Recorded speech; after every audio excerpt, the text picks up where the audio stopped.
নমস্কাৰ আজিৰ ভিডিঅ'টোৰ প্ৰথম প্ৰশ্নটি হৈছে তলত দিয়া কোনটি বৰগীত শ্ৰীমন্ত শংকৰদেৱে প্ৰথমে ৰচনা কৰিছিল অপচন দিয়া আছে শুদ্ধ উত্তৰটো সকলোৱে কমেন্টত জনাব আহক আজি 2 নম্বৰ প্ৰশ্নটোলৈ আগবাঢ়ো অসম সাহিত্য সভাৰ প্ৰথম অধিৱেশন কেতিয়া অনুষ্ঠিত হৈছিল অপচন আছে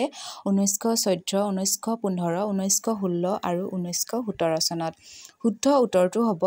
1917 চনত অসম সাহিত্য সভাৰ প্ৰথম অধিৱেশন অনুষ্ঠিত হৈছিল 3 নম্বৰ প্ৰশ্নটো হৈছে অসম সাহিত্য সভাৰ প্ৰথম অধিৱেশন ক'ত অনুষ্ঠিত হৈছিল অপচন আছে শিৱসাগৰ তেজপুৰ গোৱালপাৰা গোলাঘাট শুদ্ধ উত্তৰটো হ'ব অসম সাহিত্য সভাৰ প্ৰথম অধিৱেশন শিৱসাগৰ জিলাত অনুষ্ঠিত হৈছিল 4 নম্বৰ প্ৰশ্নলৈ আগবাঢ়ো 4 নম্বৰ প্ৰশ্নটো হৈছে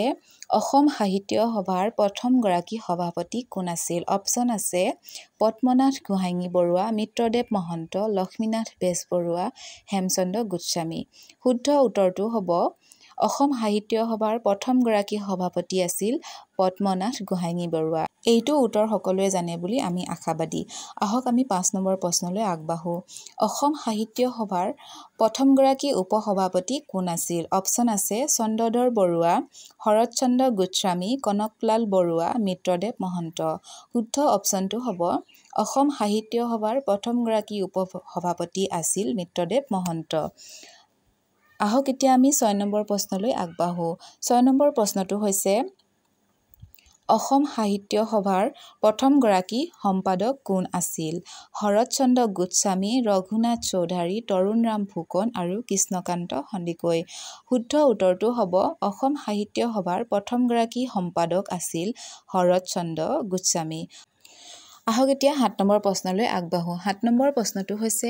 অসম সাহিত্য সভাৰ প্ৰথম গৰাকী সভানেত্ৰী কোন আছিল ডক্টৰ নিৰ্মলপ্ৰভা বৰদলৈ ৰেণুকা দেৱী বৰকটকী নলিনীবালা দেৱী ওপৰৰ এটাও নহয় শুদ্ধ অপচনটো হ'ব অসম সাহিত্য সভাৰ প্ৰথম গৰাকী সভানেত্ৰী আছিল নলিনীবালা দেৱী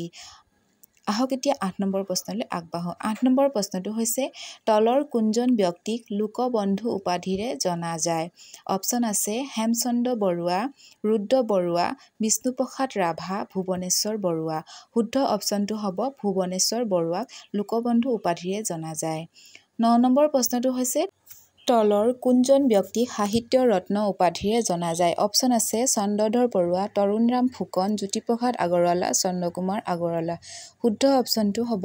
চন্দ্ৰধৰ বৰুৱাদেৱক সাহিত্য ৰত্ন উপাধিৰে জনা যায় আজিৰ শেষৰ প্ৰশ্নটি হৈছে তলৰ কোনজন ব্যক্তিক সিংহ পুৰুষ উপাধিৰে জনা যায় অপচন আছে ৰাধা গোবিন্দ বৰুৱা লক্ষ্মীনাথ বেজবৰুৱা ডক্টৰ বাণীকান্ত কাকতি আৰু অনন্তদেৱ শৰ্মা শুদ্ধ অপচনটো হ'ব ৰাধা গোবিন্দ বৰুৱাদেৱক সিংহ পুৰুষ উপাধিৰে জনা যায় ধন্যবাদ সকলোলৈ আমাৰ ভিডিঅ'সমূহ শেষৰলৈকে চোৱাৰ বাবে আৰু ভিডিঅ'সমূহ কেনেকুৱা পাইছে কমেন্টত সঁহাৰি ৰূপে জনাবৰ বাবে আপোনালোকক অনুৰোধ কৰিলোঁ ধন্যবাদ